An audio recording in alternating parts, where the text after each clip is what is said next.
તો આ તરફ વડોદરામાં ભાજપના નેતાને ટ્રાફિક પોલીસે મેમો આપ્યો। ભાજપ વોર્ડ મહામંત્રીને મેમો આપતા નેતા અકળાયા। કાઉન્સિલર સહિતના મોરચો પહોંચ્યો ટ્રાફિક અધિકારીને મળવા। ભાજપના નેતાઓએ પોલીસને ટ્રાફિકના નિયમો બતાવ્યા। નેતાને મેમો મળતા રોષે ભરાયા ભાજપના નેતાઓ। લેરીપુરા ગેટ નજીક ભાજપ વોર્ડ મહામંત્રીને ફટકારાયો હતો મેમો।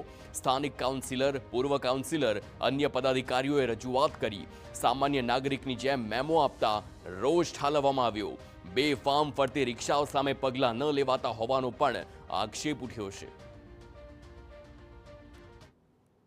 પાર્ટીના પ્રતિક વિશા જે મહામંત્રી રહે છે લેરીપુરા દરવાજા પાસે, ત્યાં બહાર કોઈ કસ્ટમરોએ ગાડી પાર્ક કરી હશે, ટુ વ્હીલર નોન પાર્કિંગમાં છે એવી રીતે ફોટા પાડવામાં આવ્યા હતા ટ્રાફિક દ્વારા અને ઈ ચલણ આપવામાં આવ્યું હતું। એમની રજૂઆત થઈ તો ત્યાં જે કોન્સ્ટેબલ હતા એમને કીધું કે તમે અમારા પીઆઈ સાહેબ પાસે રજૂઆત કરો। પ્રતિકભાઈએ મારી પાસે આવ્યા, અમે પીઆઈ સાહેબ પાસે રજૂઆત કરી। પીઆઈ સાહેબ જોડે અમારી રજૂઆત થઈ, એમને સાંભળી ના સાંભળી અને નીકળી ગયા એ ગાડી લઈને।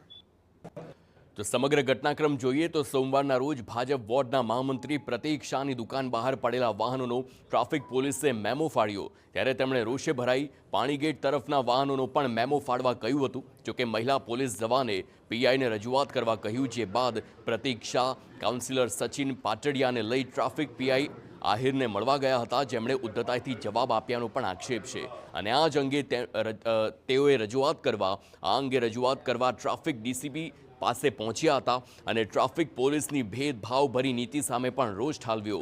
ત્યારે ડીસીપીએ જણાવ્યું કે તેઓ આ મુદ્દે આગળ રજૂઆત કરશે અને અન્ય જે ટ્રાફિક સમસ્યાઓ અંગે લોકપ્રતિનિધિઓએ જણાવ્યું છે તે અંગે પણ કાર્યવાહી કરાશે। અમે આ બાબતે ચોક્કસ જે રજૂઆતો છે એને ધ્યાને લઈશું।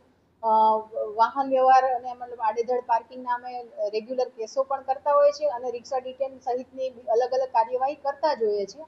પણ જે સ્પેસિફિક એરિયા કે જ્યાં વધારે ટ્રાફિકનું ભારણ રહે છે તો નાગરિકોનો અવાજ અમારા સુધી પહોંચાડેલો છે, અમે ચોક્કસ એની ઉપર કાર્યવાહી કરીશું।